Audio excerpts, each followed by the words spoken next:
What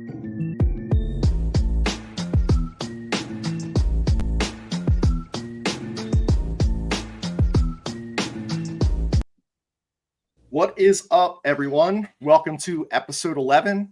We're going to do our normal format today, but I'm going to go through it first for you. First of all, it's only Mike and I tonight, so we'll try to keep it up and keep you interested here. We're going to talk about the cards in the Angels series. We're going to look ahead to the upcoming Brewers and Padres series. Mike's going to do the fan favorite Odumbass of the week. We'll do Phil's Make Me Drink. We have a lot of viewer comments, so every 2 segments or so, we're going to stop and do, I don't know, depends on how long, 5 or so of them each time. If you don't know, you're going to know now. Mike and I went to college together. We played baseball together for 3 years. Mike, we played from 93 to 96 together, correct? 94 to 97, something like that. Whatever. Okay. When did you I was graduate? 93. I was 96, so I was out of there. Okay. And then if we have enough time, we're going to talk about our favorite sports movies and why, whether it's baseball related or not. But to kick off the show, I kind of want to just talk about our merchandise. So let me put up a banner here. Mike and I are both wearing our shirts, same logo, different colors. PhillySportShirts.com, PHILLY sportshirts.com. Today is the last day. If you buy any piece of merchandise, you are going to be entered into a drawing that I will do on September 7th. What that drawing will get you is you'll be able to watch a game here with me and, you know, some of the other DPF guys, Mike, Dugan, John. I don't know who else is coming, but it's going to be a fun day. It's 9:23 against the Mets, so we get to say fuck the Mets 1,000 times. So I'm real excited about that, but a good way to support us if you like our show, you like our page, our Twitter, our X, whatever it's called, PhillySportShirts.com is where our merch is. So it's not just t-shirts. We have long sleeves. We have hooded stuff. We have Drunk Union fans, and we just released Drunk Eagles fans in the Kelly Green. So if you don't follow us over there, it's us doing it. Drunk Eagles fans on Facebook. I wanted to give another shout out to, so Alan is a follower of ours, and he does something I think is super cool. He takes license plates from any state, province that he can get, and he will put them on whatever you want, usually like a board, and he'll write something out. So what he sent me over was this one, DPF Always Loaded. So I just think this is awesome. It's like, you know, got the baby powder blue with the maroon on it. It's just badass. So his website's at the bottom. He's on Etsy. And it's mentioned son. So Alan, thanks for sending this across. And he also like wrote some notes to me on the back in his sons, which I thought was so awesome. So if you like this and want to support us, support Alan too, because we really appreciate him sending this. It sits right over here at the garage at all times. So thank you, Alan. Thanks, mentioned sons. Now we got that out of the way. Mike, what'd you think? Yeah, so sweeps are fun, right? Against the Cardinals. 7-2, 12-1, and 3-0, and that 3-0 game really wasn't that close. I think the most impressive to me was the bottom third of the lineup and some pitching, right? So bottom third of the lineup, 14 for 33 or 424 in these 3 games. I thought that was amazing as our stars start to heat up, right? And then Sanchez, 6 innings pitched, 2 runs, 6 Ks, no walks. There's a theme here. Wheeler, 7 innings, 1 run, 10 Ks, no walks. And Nola, 7 innings pitched, no runs, 9 Ks, 1 walk. That's 3 games, 1 walk by Philly starting pitching. And to me, that's a big key. When you're going good, you're not giving up free passes, right? As far as the Angels, I'm not mad at a series win, but I am mad that we gave up 2 clutch comeback homers in Game 3, right? We'll get to that in a little bit, maybe with what makes me drink. But Walker was okay in his game, 5 2/3, 3 runs, 6 Ks, 3 walks though, right? The pen really picked him up though. Hoffman, Soto, and Kimbrel, who I'm also mad at in a little bit, all throwing up zeros in that first Angels game. And Lorenzen went 6 innings, 4 runs, only 3 earned, 5 Ks, 2 walks, but he got all the run support. So he looked really good there with the 5 homers that we hit. And then I think shaky pitching was the story and the reason why we didn't get that second sweep in a row. And we kind of soured the 300th homer for MV3. With giving up that lead in Kimbrel in it's really making me nuts. We'll talk about it a little bit that he can't pitch consecutive days. So that's kind of where I landed on recap in the last couple of series. Yeah, Mike, great points. I didn't want the loss to sour that feeling of 300 because I can remember where I was, who I was with, what channel it was on, which TV, which room of the house for Schmidt's 500th in Pittsburgh. The 300's not as special, but it's still pretty special. There's been a lot of talk that Bryce panders to the Phillies fans. Here's the thing. I don't think it's true. I may be a rube. I may be completely wrong. I think he gets it. I think he's one of us.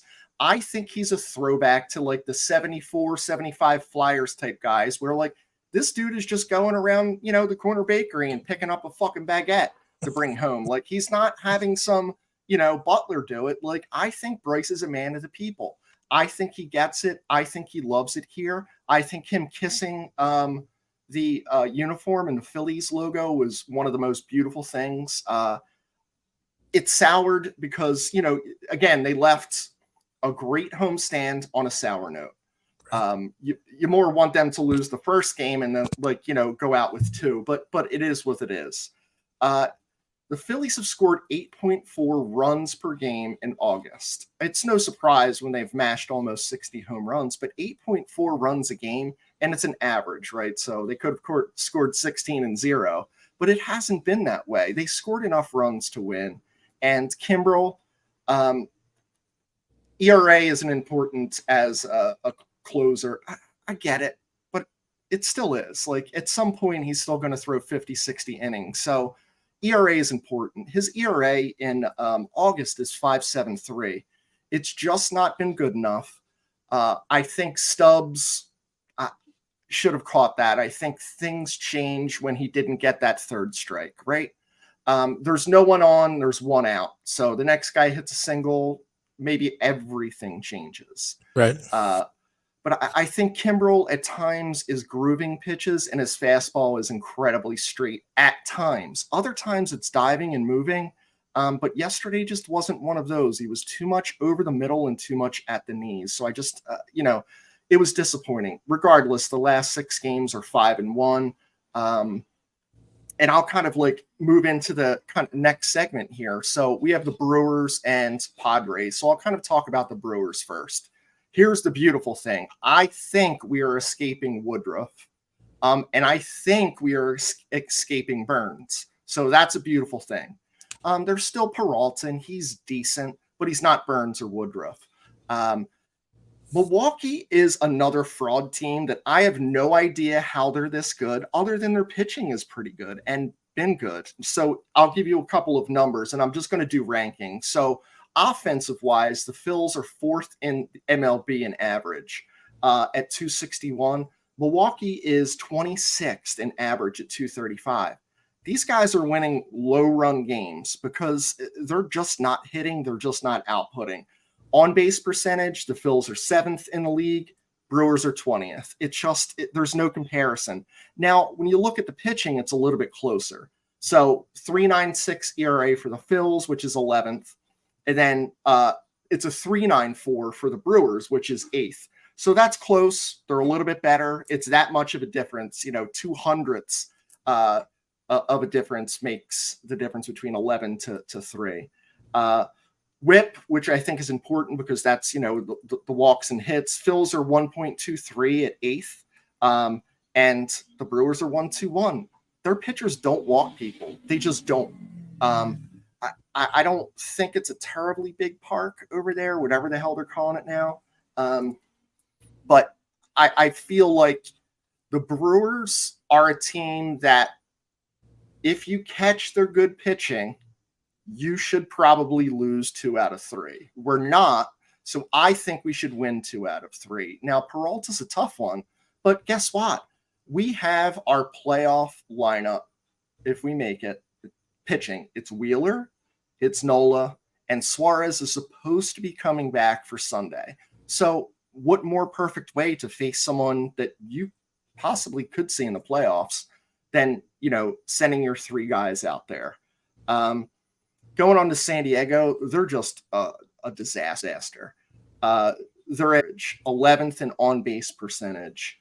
Their ERA is pretty good, actually. So they're at 6th in the league at 3.86. If they didn't have good pitching, they'd be, losing a lot more than what they are right now. It can't be a sweep. I think it's 2 out of 3 again. And that's okay on the road. To me, if you come away with 4 wins on, in the next 6 games, I'm happy. Even if it's 3-3, I think you just don't want to lose momentum and go below the, 2-4. I'm not going to be happy about that one. No.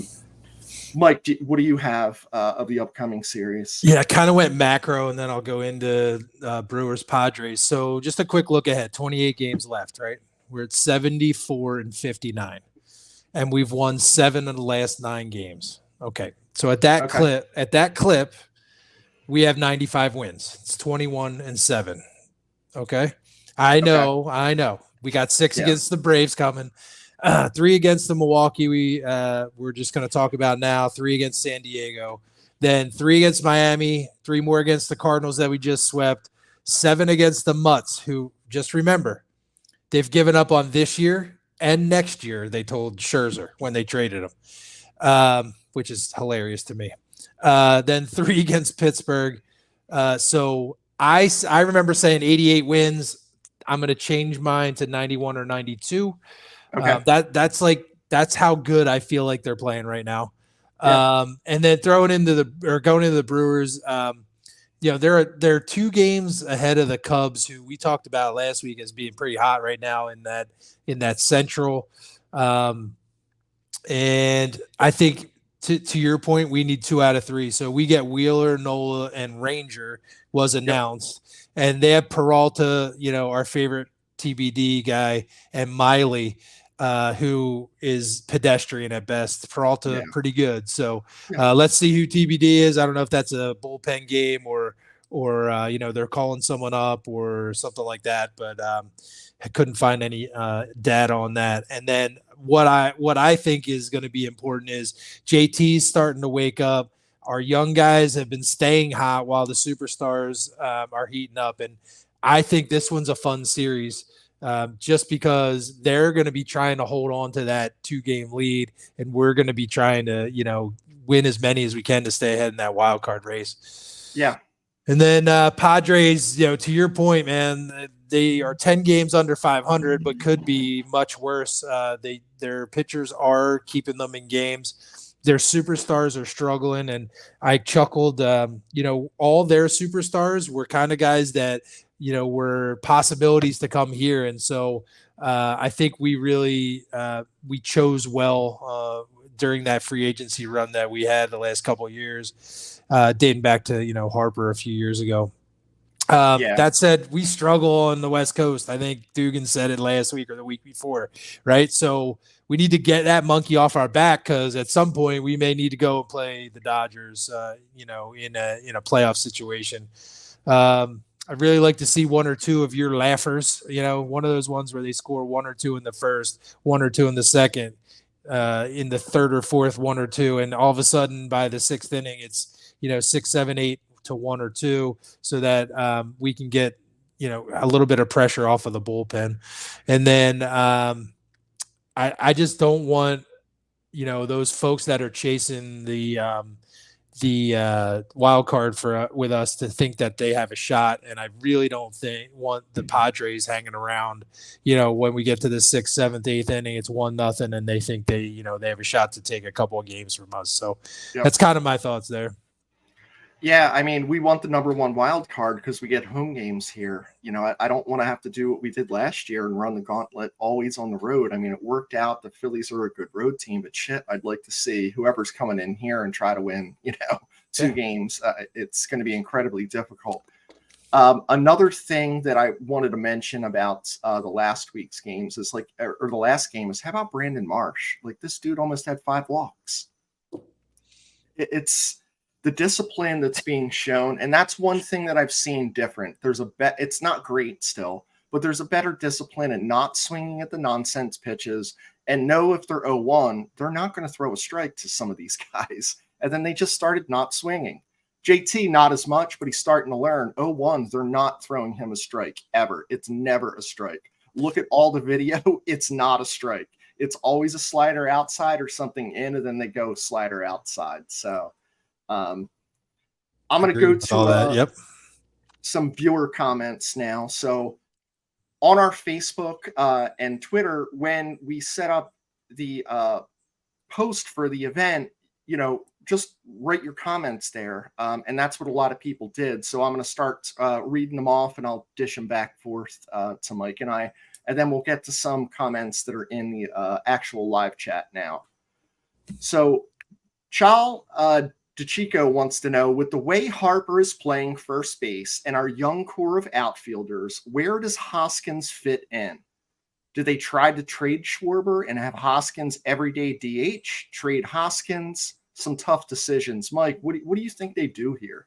So it's a really good question, and we've thrown it around a little bit, but I think they go with a 1-year prove it deal with Hoskins. I think they miss his right-handed bat a lot. I don't know exactly what then they do with Schwarber, if he's a trade candidate for maybe another arm. But I think, we've missed him enough that that is probably the route they'll go. Maybe they keep Schwarber and, he DHs and Bryce goes back to right field, and then I don't know what you do with Castellanos. So, I think it's a good problem to mull around and try and solve. You have to throw in Rojas, right? He might be one of the best center fielder. Well, Marsh. Yeah, but Rojas, for as young as he is, he might be one of the best center fielders since we've said it. Maddox, right? So yeah. It'll be interesting to see. It's a great question. What was that guy's name? Chal DeChico. Yeah, man. That was a great question. It's great. Jerry Kroboth wants to know, why is High Life the best beer ever? So I don't know, but it's stood the test of time. I mean, I'm on Banquet right now, but I definitely have High Lifes in the rotation. Not as much as Banquets, just because, I loved Karate Kid. I love Johnny Lawrence. And I love being the bad guy who's now the good guy. So that's kind of how I feel. But I don't know why it's so good, but it just is. It's It's the champagne of beers. That's why. Right. That's it. It's champagne, and it's French. French things are usually delicious. Exactly. All right. So Jeffrey Branch has he has a question here. Why didn't Philly Rob put JT in the game yesterday as a defensive replacement in the 9th? Mike, did that cross your mind? So the only reason it didn't, I get the question for sure. The only reason it didn't is because we've got a really good chance to get this number 1 wild card wrapped up, and JT has caught a lot of games, and he hasn't just caught a lot of games this year. He's caught a lot of games over the past, call it 5 or 7 years. And whether, he's one of the most elite catchers or not, whatever your opinion is, I still think he is. He's not 25 anymore. And so to get him some time off, even in a high leverage situation like that, I think is smart. Did it cost us? Yes. Maybe, I guess maybe is a better answer. I would debate that, right? Like, Yeah. because like Stubbs has not been, terrible defensively, and JT has not been great defensively. His arm's awesome, but we talked about his throw, or we posted about his caught stealing rate is way down, and people have a lot. Oh, well, our guys aren't holding them on bigger bases. I don't think they put him in because I don't think there's a huge disparity in the defensive prowess of either catcher as far as blocking balls or calling the game. And that's embarrassing to someone like Stubbs. Like, why the fuck are you taking him out when he's the same dude as far as blocking? Like, I don't know. It's not like hitting. Like hitting, I would say, like, yeah, I mean, Stubbs is horrendous. He bunts, right? But right. He's a good bunter.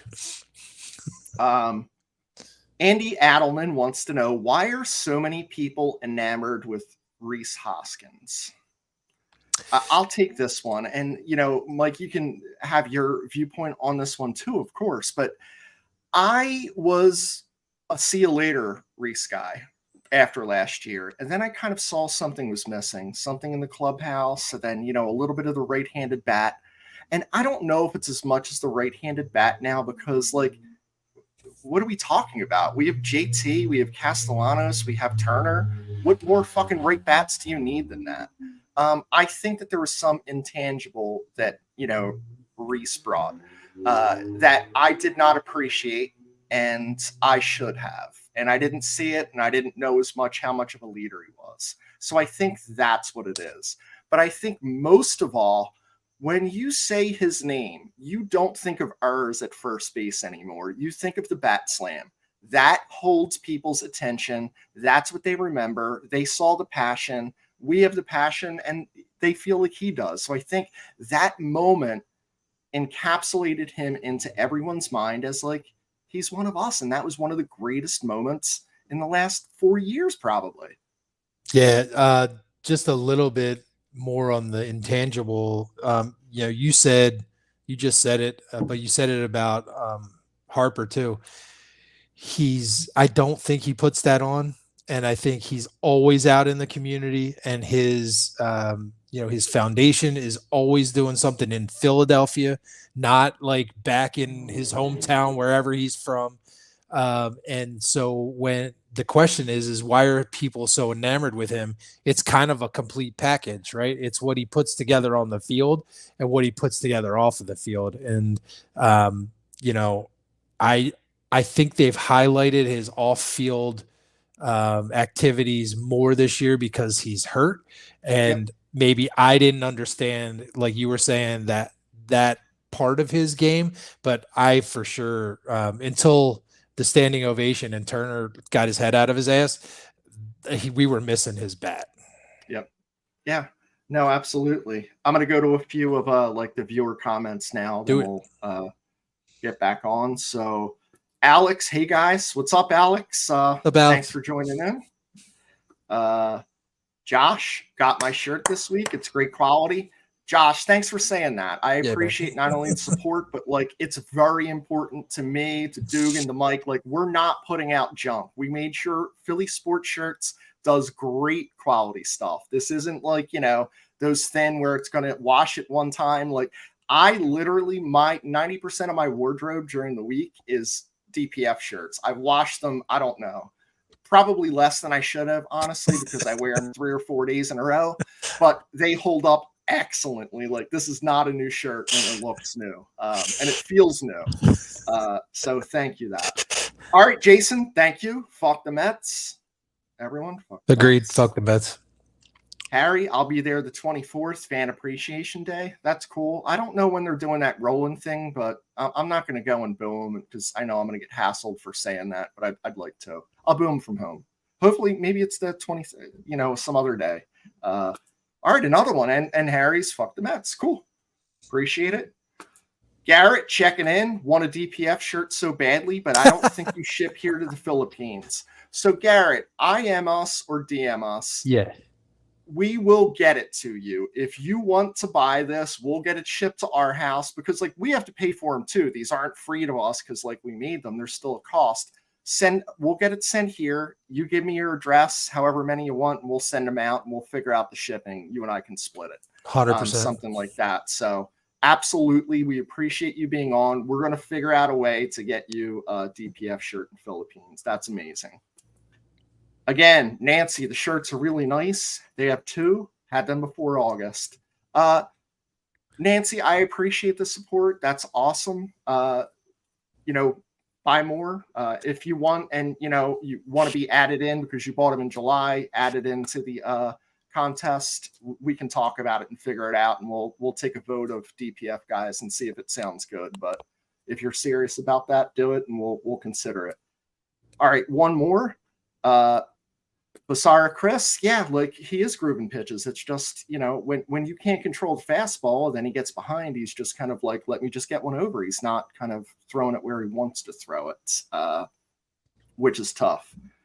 All right, so now we are going to go to one of our favorite segments of the week, and Mike's going to give us the Odumbass of the week. All right. So we'll set the scene, right? It's Cincinnati, Ohio. Home of Skyline Chili. I don't know if you guys have ever heard of Skyline Chili. Had it once, just so I could say I had it. Let's put it to you that way. So there's 3 guys, all between the ages of 19 and 28 years old, playing an online game of Call of Duty World War II. For any of you out there that know me, I have no idea what that is because I am not a gamer. But one guy gets a little out of control and kills another guy's online character. Okay. Well, the guy who got killed in the game got really mad. And the third guy says, oh, hold on a sec, man. I could track this guy down. So he tracks him down in real life through his IP address.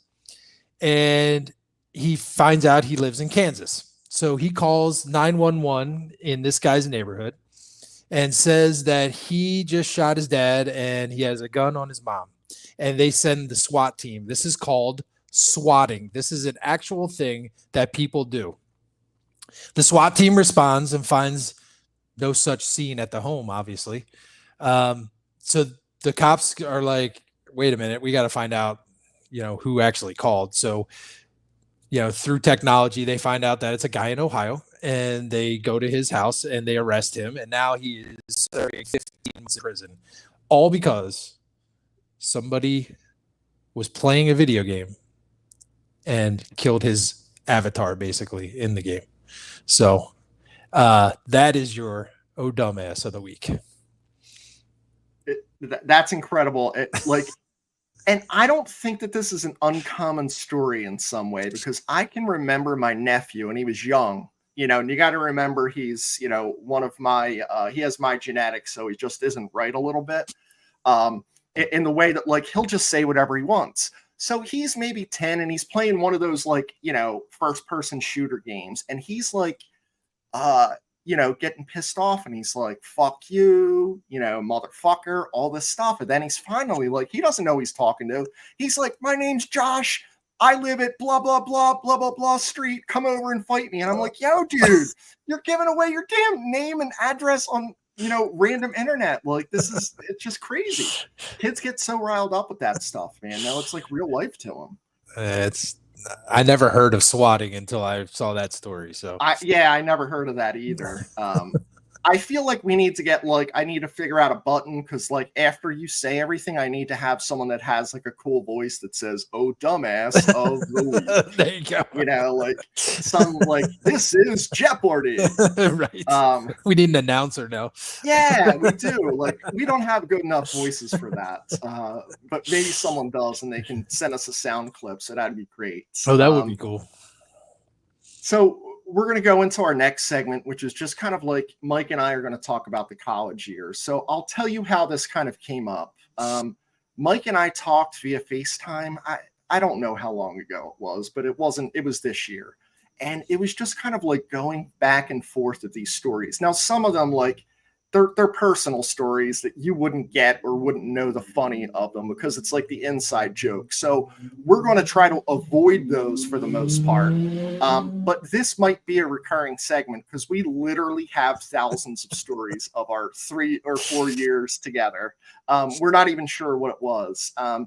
Another thing about DPF is, like, we all like each other. We all get along. We all talk about baseball literally all week together. So, like, it's so cool to be able to do this with Mike, on the show. So, Mike, I'm going to have you kick it off.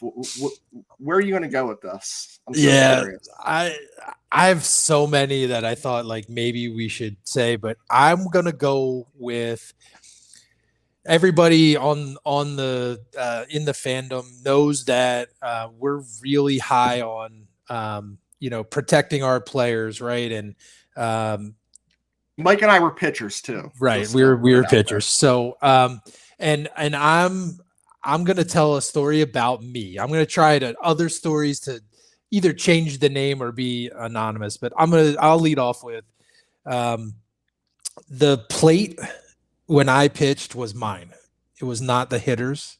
It was not the catchers. It wasn't the umpires. It wasn't anybody else's but mine. And I had an experience. We were in spring training in Florida, and there was a guy on a team. I'll leave that anonymous. And he, the year prior, had hit darn close to 600, right? And he was a stud, and he knew it. And it was, our first couple games of the year, their first couple of games of the year, coming out of places that are cold in the springtime. And, he hit number 3. So I got the first 2 guys out, and he comes up to the plate and just kind of puts his hand to the umpire, hey, timeout. And, that's not a big deal until you do that for 2 minutes. If you ever, Chris, kind of just sat and watched the second hand for 2 minutes?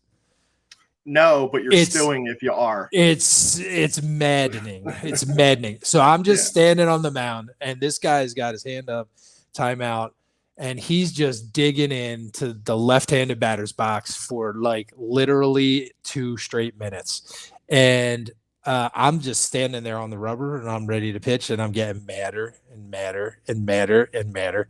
And so finally this guy's ready, right? And our catcher throws down a fastball sign, and I just shook my head. And then he said, okay, curveball. It's like, nope. And I can still see his face and his expression, because he just took a big deep breath and went, and he gave me the sign to plunk the dude, because that was my plate.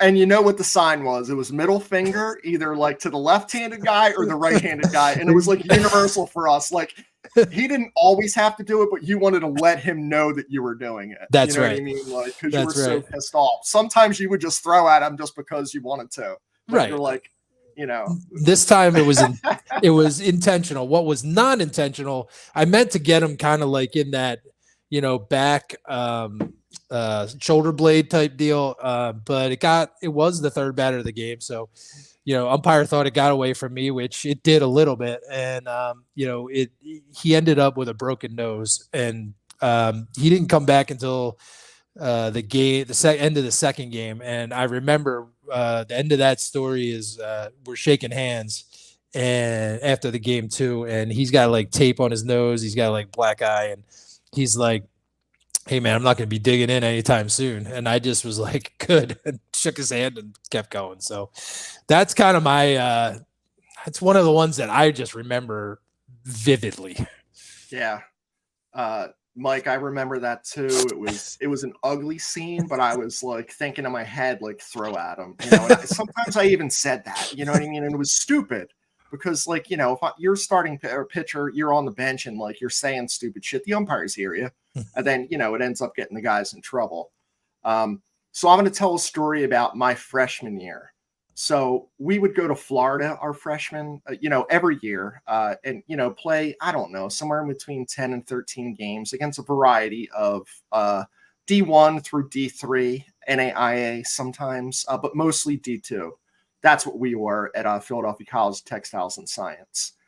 So it's the second game, my second career game as a pitcher. And our coach, which I'm not sure if I want to say the name, but I'm going to, like, he's going to come up again and again. And there's times where I'm going to do his voice. And, like, that's a thing. And Mike's going to know, like, what the voice is because it's the voice. Like, it's our coach's voice. So when we were in the gym, like, and this would be like, you know, January, February, March, we're like throwing off of in a dimly lit gym, throwing off like this mound that's made out of plywood that has like fake AstroTurf on it, right? And you know, we're even like going through mimicking like counts and like, all right, here's the second hitter up, there's a guy on second, like just getting you in the voice of it. And I remember he was like, all right, here's an 0-2 pitch. What are you going to throw? So I'm like, all right, I'm not going to throw a strike. I like throw a slider outside. He's like, you knock him on his ass. And I was just like, all right, coach. Yeah, I'm going to knock him on his ass. But, you know, like, I'm like, I would like to strike him out, or I'd like to try to throw that slider outside first. He's like, you throw that the fourth pitch after you throw one at this chin. And I'm like, all right. First game in, totally new.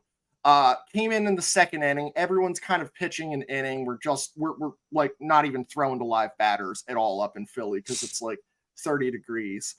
First batter up, 0-2 count. Mike knows where this is going, and he wasn't there this year, but like, you know, the catcher throws down, you know, slider outside. That would be my out pitch on an 0-2, and I know I'm going to throw it outside. It's a right-handed hitter. I throw it outside. He swings through it. It's like one of those ones that's even in the dirt. You know, I'm like, all right, I got my first collegiate strikeout. Coach comes out, says, what did I tell you to do? And I says, Coach, I'm just trying to get guys out. You know, like I'm a freshman. I don't know what the hell to do. He took my ass out of the game. Right there. Freshman year, got a strikeout. I'm thinking I want to fucking save the ball. And I'm like, save the ball. I can go get it and hold it myself on the fucking bench. Took me out of the fucking game. I was like, you got to be shitting me. But it's not a surprise, right, Mike? Like, no, I'll give you a follow up on that one. So I struggled with a changeup for a long time. I was like fastball, curveball, slider, and the curveball was a little bit of a change of pace, but I needed a changeup. And you know, he loved that palm ball, and I couldn't figure it out. So I always messed around with a knuckleball because, first of all, knuckleballs are just fun.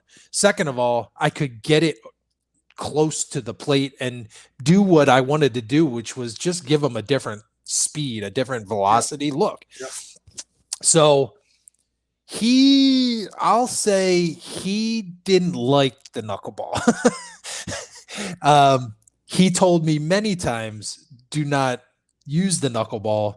And so, of course, I was in a game, and you know, it was a count where I wanted to change speeds, and so I shook until I got this knuckleball sign from our catcher, and the gentleman on the other team hit it about 800 feet foul, thankfully. But Coach, in his mannerisms and way, took a stroll out to the mound, and he said to the catcher, "You stay there," which was like kind of weird because usually the catcher comes out too, right? And he marched with his hands in his back pockets to the mound. He got about 6 feet away from me, and he said, "Take that knuckleball and shove it up your ass," and never stopped walking. Just did a U and went back to the dugout. Yes, sir. Big bony finger, like right in your face. Stick that knuckleball up your ass. 100%. 100%. I love that. You know, I'm in this one, but I'm not the star of this show, and it's baseball kind of related, but it's again not. So my sophomore year, my roommate was a freshman and was also on the baseball team. He didn't particularly like to run or to do schoolwork or to practice or to do much of things. And, you know, he loved baseball though, and loved hanging out, loved having a good time. He used to call smokes smogs. So like Marlboro Lights, he'd say, you know, I'm going to go grab a smog. And love beers. Like his famous saying was like, I just want to have some beers and hang out. Just want to have a good time. Like he was Matthew McConaughey and that 70s show before him. He was just cool to hang out with, just like a great dude. So thinking of like how he didn't like to do extra things, here we are. So we're at games, and you know, we're a D2 program. Like if a ball goes out in foul territory, which at our home field was the goddamn woods, like someone has to get it. There's not a ball boy. There's not like, you know, someone who's like, oh, let me go do it. It would be the pitchers. So this guy's a pitcher, and he would never do it. Like literally never do it. Like even the coach would be like, hey, it's your turn. Like everyone else is gone. He's like, no, I'm all right. I'm here to like play baseball. I'm not here to go get balls. But one game, as soon as it went out there, he went out to get it. And like, I took notice to it, you know, like when you're a pitcher, you're like, you know, you're kind of like watching the game, harassing umpires and seeing what's going on. So I'm like, what the hell's he doing out there? He's up to something. Because there's no way he's going out there on his own volition. Like he's not doing it just to be like a good teammate. He was a great teammate, but he wasn't doing it because of that. So eventually I was like, yo, dude, I says, I'm going to go out there with you. Let's see if we can make it quicker. And he's like, nah, dude, I'm cool. Like, you don't have to worry about it. And I was like, this motherfucker, I'm going out there. So we went out. Yo, this dude hit a 6-pack out there before the game and put his like Marlboro Lights on this rock. He didn't look for the fucking ball. He didn't look for nothing. He put a new ball in his back pocket before he walked out, went out there, had a beer or two, had a couple of smokes, then came back in like flipping the ball like it was nothing. And I was like, this dude is fucking living in 2050. And I'm here in 1994. Like it was fucking genius. Like drinking beers during the game, like nothing. Like it became like, oh shit, we got an away game. Do they have woods? Do we have to go look for the ball? I know it's not our job, but can we go look for it? When you told me that story, I had no words. I never knew about that. So there's, like you said, there's so many stories about our coach. I almost said his name. I just remember we were getting the lecture for going down to spring training, and it never worked because we always got in some sort of mischief, which we may get to another one of those or two. Yeah. But I just remember there was a couple of guys that were, you know, maybe not paying attention or even, you know,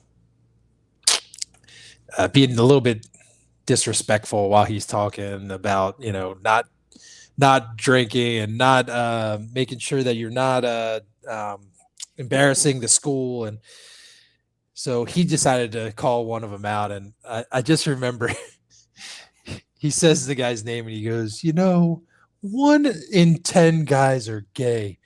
Who's the other one here? And like legit, it was like someone pulled the needle across the vinyl record, because we all were like, what did he just say?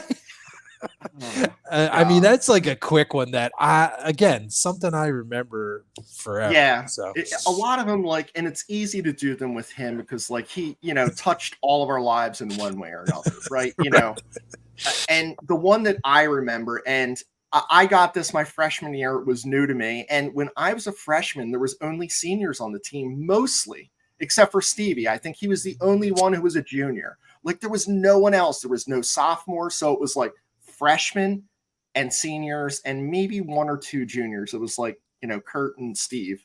They're good dudes. So they're never coming up in like bad stories. They're only going to be like, they're awesome.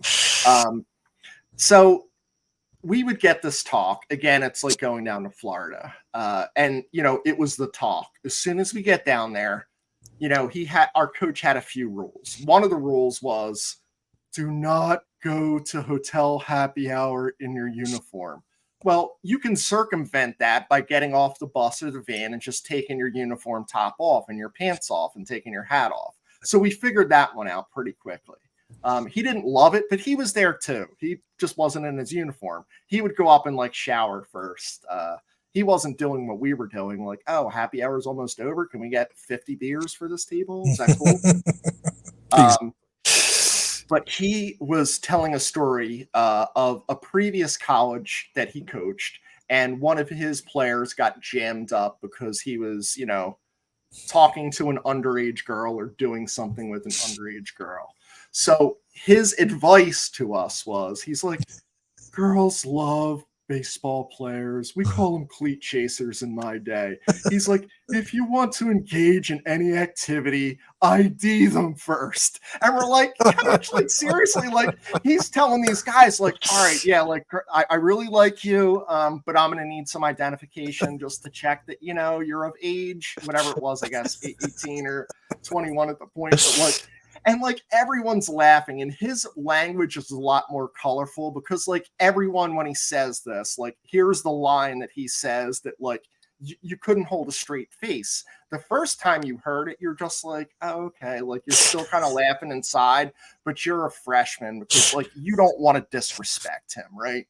So he's like, and all of this because of a hard penis.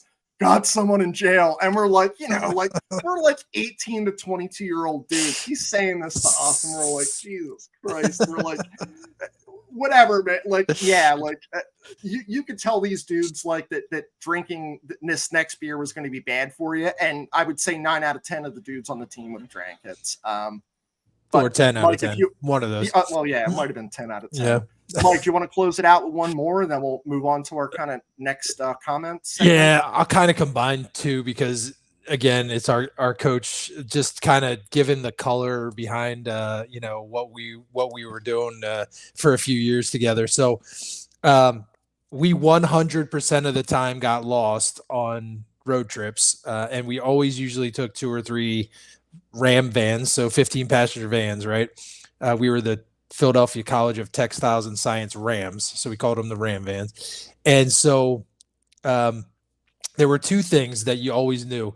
If our coach, almost said his name again, was in your van, you were 100% of the time going to be asked to pull over and ask for directions.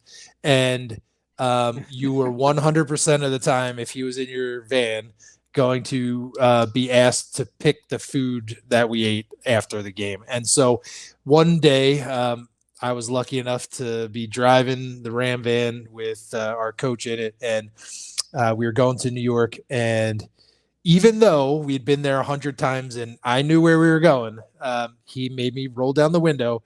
And he asked a clearly intoxicated homeless person, so could you tell me how to get to the Long Island Expressway? And the guy kind of cocks his head like a dog does when the ball goes underneath the couch. And he goes, oh, you mean the LIE?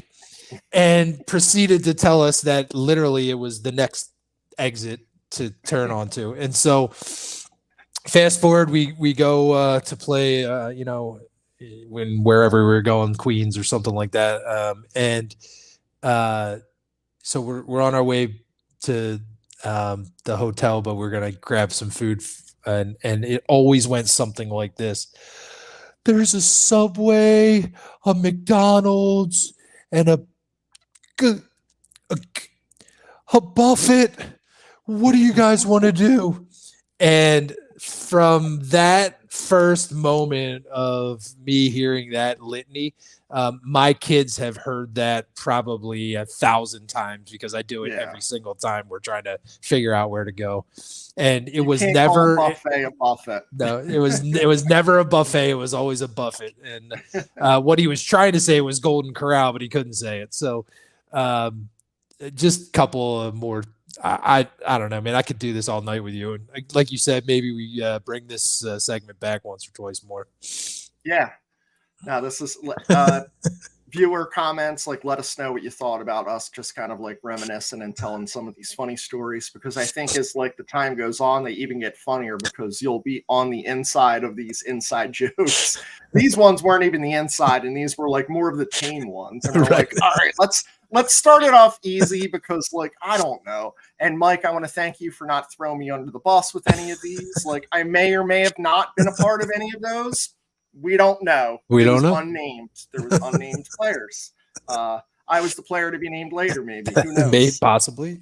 All right. So we're going to go to some viewer comments. So Josh, 17 and 12 to finish the year would be great. 92 wins.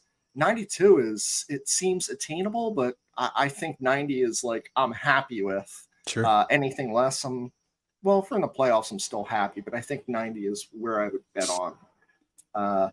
Jason rocking the DPF shirts and sweatshirts in Virginia. Fuck the Nats. Fuck the Nats. Oh, here we go. Fuck every fucking NL East team. Fuck them all. Fuck the Braves. Like, we need to be more like fuck the Braves. Fuck the Chop is stupid. Like, I don't like that. Like, I don't know. They shouldn't do that either. Like, but fuck the Braves. Fuck Atlanta. Steve, love the podcast. Keep up the great work and fuck the Mets. Anyone who writes fuck the Mets, you're definitely getting on the show. Yeah. So just, realize that the more that we can say fuck the Mets, the more that, we like it. He needs to be part of DPF. I'm not sure who that was talking about. It could have been like one of the coaches or one of the stories, but they pretty much are. Like, if they aren't, like, we're mostly friends with, or at least connected with a lot of the guys, and they're better, but not different. They're, the same great dudes.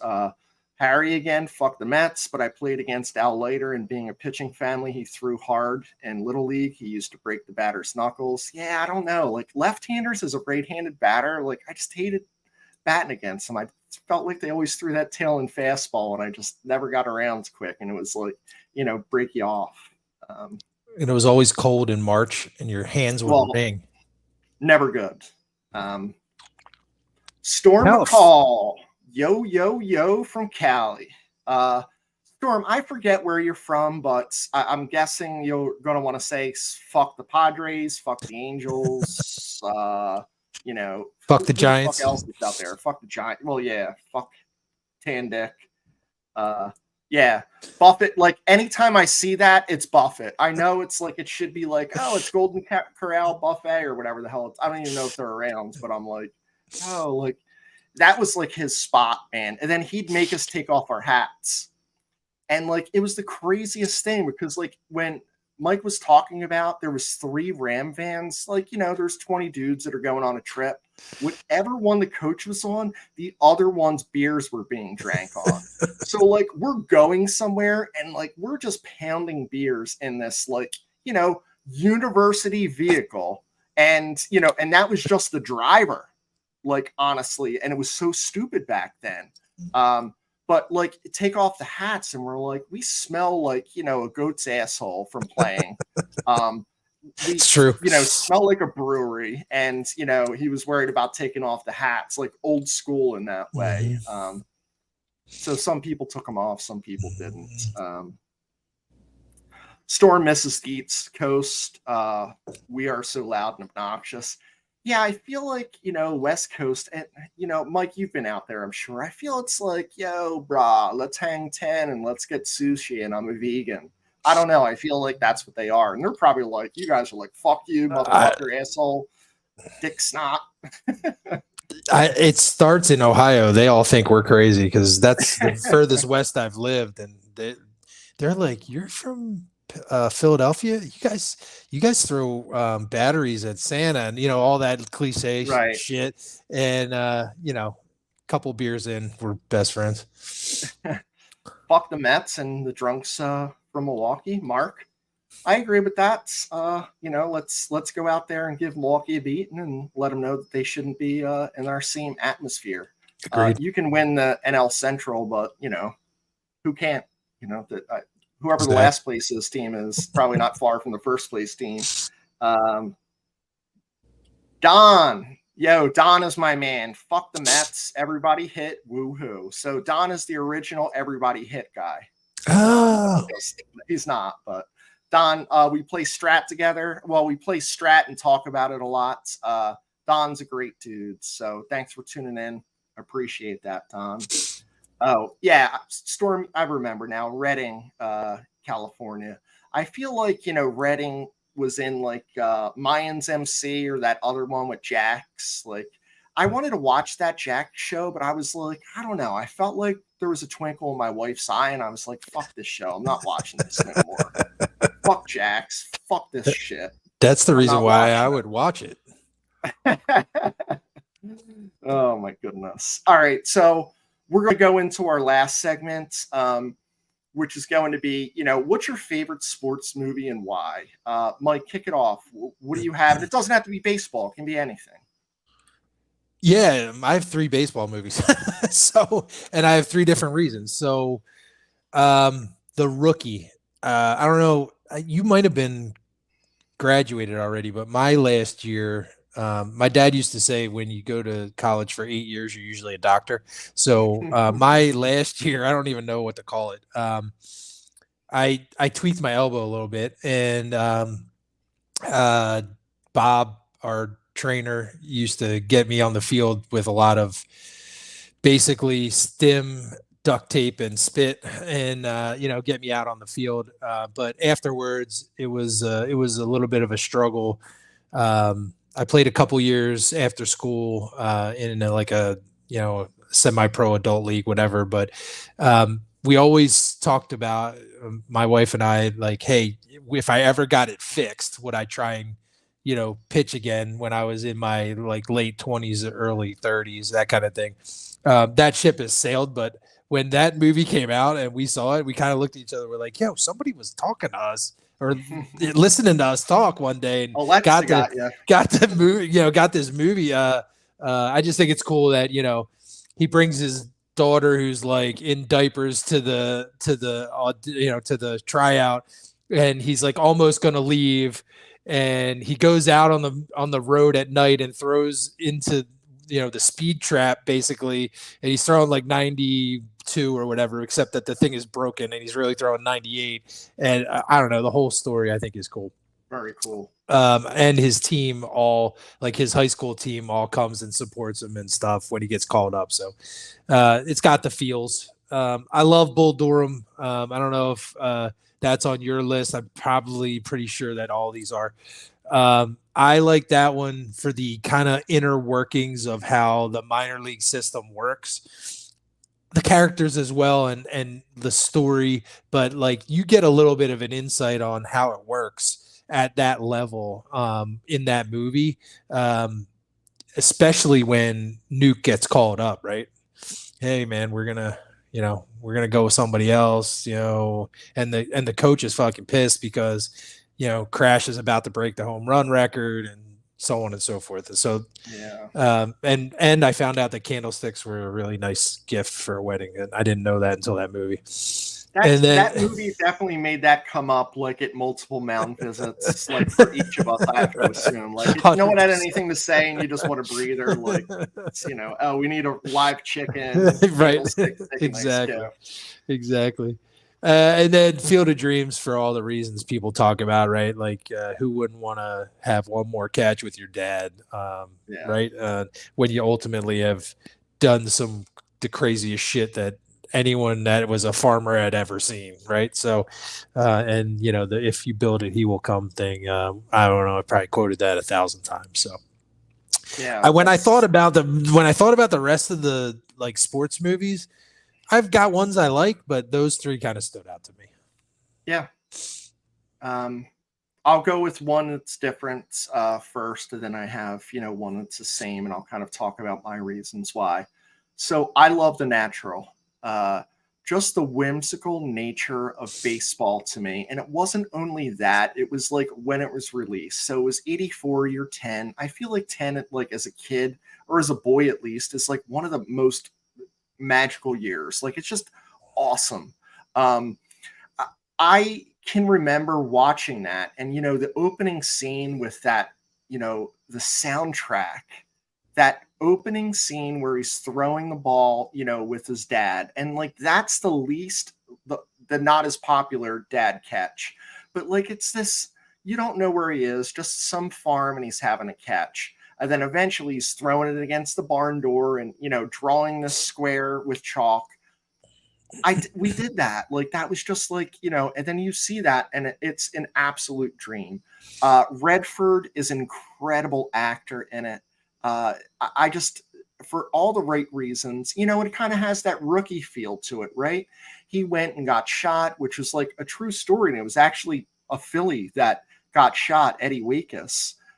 It was based upon, at least the shooting was based upon that. He wasn't like Roy Hobbs. But that movie and the ending was beautiful. Now, Bernard Malamud wrote the book, and I'm going to ruin it for some of you because I don't want anyone to do what I had to do. In the book, Robert Redford, Roy Hobbs, takes the judge's money. He fucking flops for the playoffs, strikes out, doesn't hit the home run, and, you know, gets the girl at the end. Like, I could not believe it. I'm thinking like, oh, I watched the movie first. I got older. I'm going to read this beautiful book. It was a fucking disaster. I was like, not okay for a little bit after it. I'm like, Roy Hobbs is a fucking piece of shit. And, you know, I try to forget about it, but don't read the goddamn book. Just do not do it to yourself. The movie is so beautiful. It like took it down a notch for me. And Bull Durham is the next one. Just that, again, that vibe of true baseball. Like, I feel like there's some things you watch and like, you know, this guy can't play. Like, you just know it. I don't feel that Timothy Robbins was very good. And I feel like they had to, like, you know, make him look good. Where Costner, yo, this dude just looks good, like playing baseball. Like, he's a baseball player. I loved him in it. But, you know, again, this is 1988. This came out. And Annie, I was like, yo, there's girls that like baseball. I was in love with Annie Savoy. In love with Annie Savoy. I didn't even know what the hell it meant. Mhm. I don't even know if it was lust at the time. I don't think it was. I was just like, wow, this girl loves baseball. I did not know it's possible. And, you know, some of the other parts of it were, you know, farcical, but that was something I really enjoyed about it. So those are the two. There's so many more you can talk about. And I'm just going to, like, we were talking about like our greatest, and it's interesting. And I didn't know Mike's, he didn't know mine. Ours are all baseball. Like, there's a lot of good Miracle, and, you know, there's other baseball, football stories out there, but ours are baseball. Like, my life is literally, you know, family and baseball. And I mix other things in at times, hydration, because that's important. But Mike, loved your stories on that. The rookie one was hilarious. When you were talking about him throwing that pitch and he thought it was 92, I can remember it blinking and it eventually like set on 98. And it was like, that's like, you get shivers there. You're like, shit, maybe I can throw 98. I'm like, no. yeah, if there was like a 9.8 in between them, like, you know, if there was a dot, and maybe that's what it would be. You know, my story would be like, it would have a 98, and I'm like, wow, but there was a decimal point, and you know, I just barely hit about 10. I could see that. We could animate that. Hey, one more thing on Bull Durham while you were talking. Yeah, we did a segment a few podcasts ago about superstition. That's another thing that movie brought out a ton in. So yes, don't mess did with it the very winning well. streak. Yep. Yeah, and Crash's soliloquy when he's talking to Annie, why like he's not messing with her because like he doesn't mess with girls that mess with boys. Like, you know, when he's like, the cock, the pee, the small of a woman's back, high fiber, good scotch. Like, you can recite it. We all can. Yep. You know it all. Like, I could do the whole damn thing. And I think that's a guy thing a little bit. Like, you know, oh, I'm going to recite movies and I know what it is. But that one really stuck in my head and was a memorable moment. For sure. And to punch people with your left hand, Mike. Another Always thing lead with the left, Yeah. and thank you, Kevin, for teaching us that. You didn't just teach Nuke, you taught all of us. Everybody. That. All right, I'm going to close the show, but I'm going to look at a few more of the comments before we kind of do this. Oh, okay. Donna, what's up? Sons of Anarchy. Yeah, that's what it was. I just saw a twinkle about the Jacks, and I was like, I'm not doing it. And like, I don't know, Peg Bundy, like it's not for me. It's not too bad. And let's see if there's anyone else. One more question. Mark again. What do you think it will take to continue the performance on the road? We have 6 games. We can pipe in our home chants and music in these parks secretly into the dugout. Mark, they've done so well. I don't know. I think that like the overalls are going to bring them to 4-2, and they might sneak one out and we get 5-1 on this road trip. But I'm happy. I'm not going to be pissed off with 3-3. Honestly, I say that, but I'll probably be pissed off next. You will be. I think the one thing is the stars, like the standing ovation Turner, Harper's arm healing, JT not swinging at the slider 2 feet outside, and Nicky 3 buttons being patient at the plate. Those are the things that need to continue to get to like that 3, 4, 5 wins on the road in this trip. So yep. So we appreciate everyone tuning in. We appreciate the comments beforehand. We appreciate the live comments. Again, one more time for the t-shirts, phillysportshirts.com. Mike's wearing the maroon. I'm wearing the baby blue or the powder blue. They look great. Fuck the Mets. Fuck Joe Carter. Fuck the Brewers. And you know what? Fuck Juan Soto. Fuck Manny Machado. Who else is there? Tatis. Fuck him. And you know what? Fuck Blake Snell. I hope that Harper gets up and hits one fucking 500 feet off that asshole for breaking his wrist, hands, whatever it was last time, and put him out. Fuck you, Blake Snell. All right. Thanks for tuning in, and have a good night, everyone. Thanks, everybody.